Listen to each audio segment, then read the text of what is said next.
how even Bill Cody was there that night and in a rare mood. The title was originally Ring the Bell, Chummy, Ring the Bell, and the focus was on the bell ringer in the left foreground and the timekeeper who was turning to him. The bell ringer's name is Chummy Fitzpatrick, and the timekeeper is Darren Palmer. As the painting develops, I give the characters names and histories, sometimes very elaborate histories. That is my goal as a painter, to introduce characters that may be admired or attractive, but may also be weak, confused, loving, egotistical, or sometimes stupid. When I begin to believe the people, I begin to believe the situation. So now we come to this painting. First, I'd like to show you how the picture developed, and then I'll tell you the story behind the picture. In the case of the fighting scene painting, the story and the picture grew simultaneously from somewhere in my subconscious. As it grew, it changed from the bell ringer to the fighters, to the audience, to Bill Cody, his staff, and finally to one member of the audience, Andre Wellman. Andre stands at the far right of the painting, holding his hat and staring, not however at the fighters. Now, 1861 was a good year for travel, according to Andre, but then every year was a good year for everything, according to Andre. So he packed his wagon with his clothes and his sewing equipment. The mother wanted out of the new bedroom anyway, and started his new life. The new life that eventually brought him to a little western town that was advertising fight night at the Gray Lizard Saloon. Now, as it was evening and the first fight began, and Thornton the Bull, Dixon, was challenged to local miner Gene Dud's Hawk. The bull came from Topeka, Kansas. He and his manager, trainer, owner, Lucian Post, have been touring western towns now for over 2 years. One of the wagon drivers, Josh Wilkes, is also the referee. Josh originally wanted to be a gunfighter. He was fast and very accurate with a gun and dreamed of being famous and feared. But before he had actually been in a real fight, he witnessed one in Dodge City between Luke Ovalmeyer and a kid much like himself. The boy was dead before his gun was even out of his holster, and Josh decided looking for a different employment. Darren Palmer and the timekeeper, Fitzpatrick, the bell ringer, have been taking bets now since they arrived on Monday.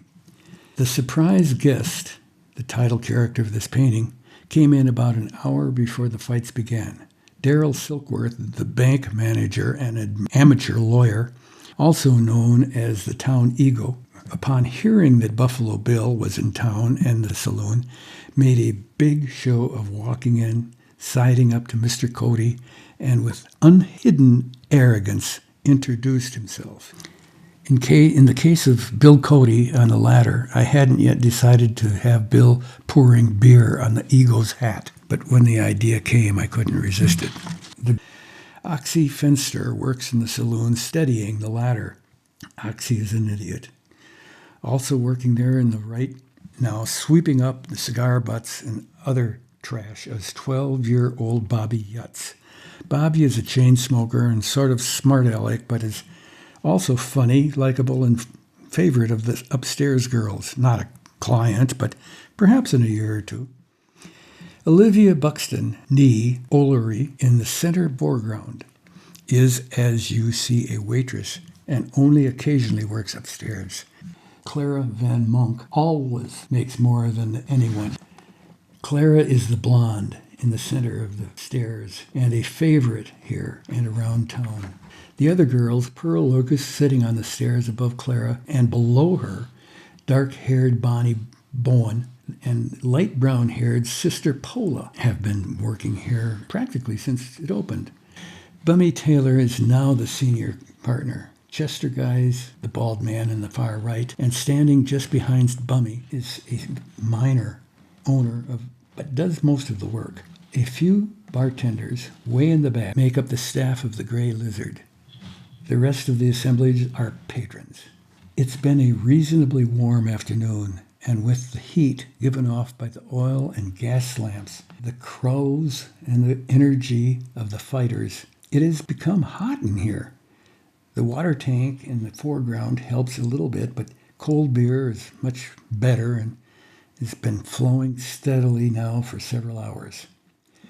So starting at the far left is Jim Justin, a cowhand from the Buxton Ranch. He becomes in fairly often, drinks too much, and always bets on the underdog and almost always loses. In front of him is Bobby Yutz, and sitting in the ring corner just below Bobby is Lucian Post. Lucian yells instructions to the bull. Throughout the fight, swears a lot, throws the sponge into the pail of water, and acts as if the bull isn't listening and is likely to lose. It's all an act, however.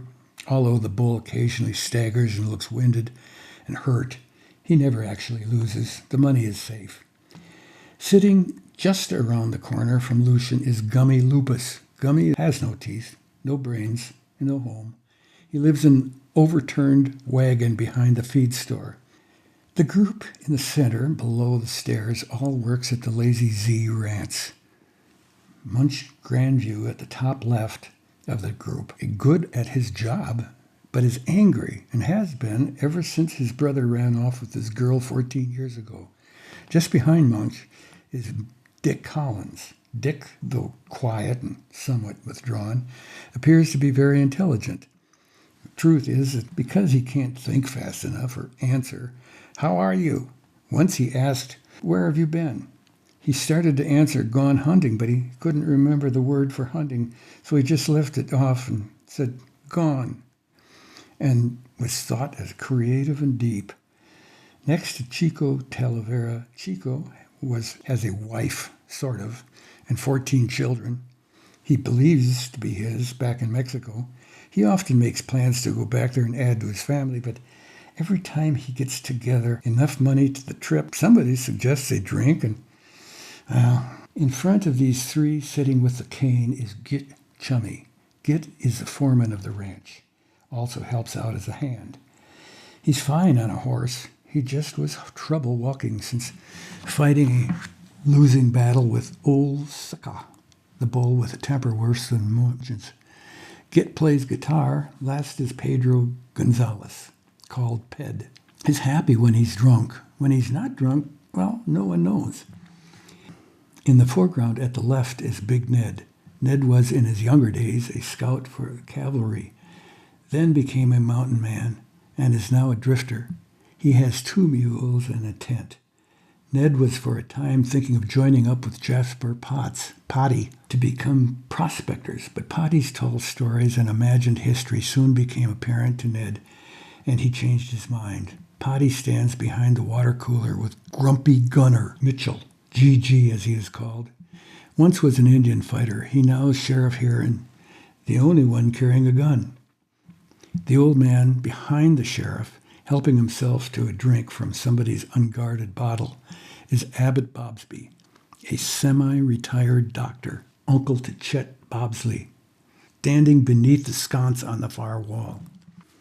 The group between Potty and Gigi came in with the famed horsemen on the ladder. They are Jim, Jerry, Jack, and Lucy. Lucy Allen is a trick writer on Buffalo Bill's Wild West show and is about to meet Andre Wellman, who has lost interest in the match and is staring only at her. She has noticed him 3 or 4 times, returned his smile, and would have forgotten him if he hadn't sided up to her and said, "I can draw an almost perfect circle with my left hand." "How nice," she said. "Not only that," he continued, "I can count to 100 without taking a breath. I'm not married and I have over $30 in my pocket." "Again, how nice," she said. "I dreamed about you 100 times," he continued. "Have we met before?" she asked.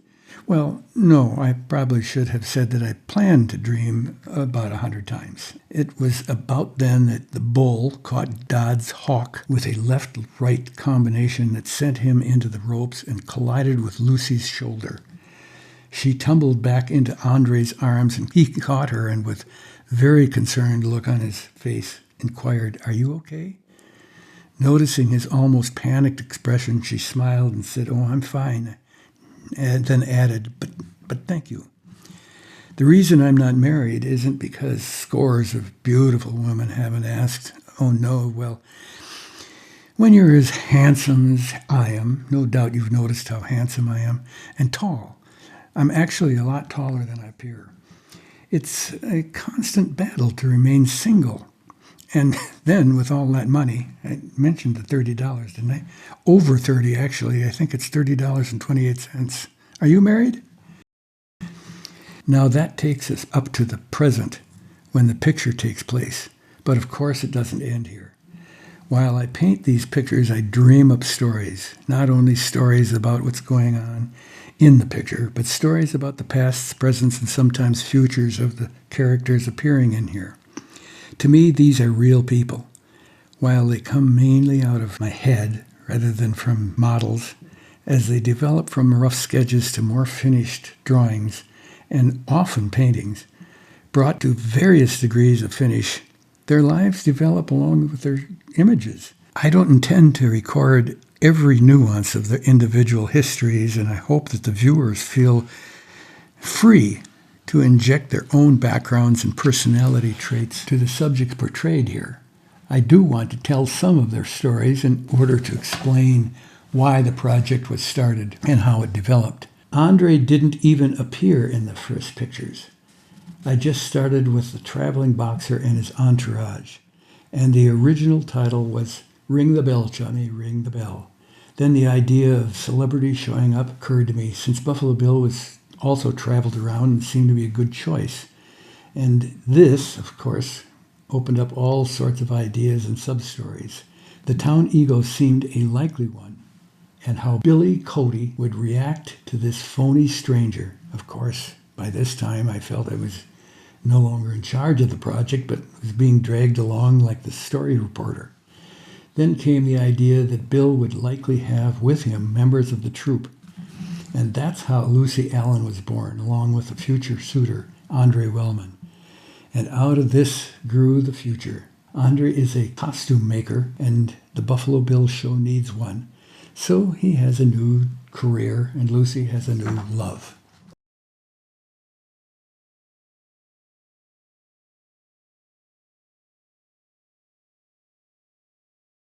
There are many different approaches to making a picture. If I were doing a still life, I wouldn't draw it first. I would start right with paint, sketching with brush as I go. If I were painting from a model, my approach would be similar, with only a quick sketch before the paint. But since all of this is coming from my imagination, I find baby steps best. First, I needed a set place for this to take place. So I designed a floor plan in a saloon large enough to erect a ring. Originally, I imagined the fighters being given the rules prior to the fight. I did numerous drawings and paintings on that subject, and adding a girl serving beer in the foreground. Next, a corner scene with the fighters, attendant, and Chummy and Darren in the foreground. But the actual fight seemed more appropriate. Now I have the basic idea worked out, but when I finally decided to make the fight itself the story, I needed to get a pose that would have action, but not too much action, because I like the story to be now. In other words, I want the past and the future for the painting. If I were to show one of the fighters getting knocked out, it's all over. So the first thing to do is decide on the fighting poses. Now it's time for the overall painting. For a loose sketch of the finished painting, or my first idea of whatever the finished painting will look like, is done. Of course, the decision must be made as to the overall size. My first thoughts were 30 by 40, good size. But as the story started to grow in my head, and the addition of more and more characters became increasingly interesting to me, this first somewhat detailed sketch seemed inadequate. By now you've no doubt noticed that when I make up these characters, I first draw them nude. This is a process I learned from some of the old masters, mainly Jacques-Louis David. This method has two advantages. First, it's much easier to figure out the clothing, where the wrinkles would be or where the fabric would be stretched. And second, equally as important, it's an insight into the secret reality and hidden personality of each character. Now, next to heads, I love to draw hands. They are such an expressive feature and often complicated.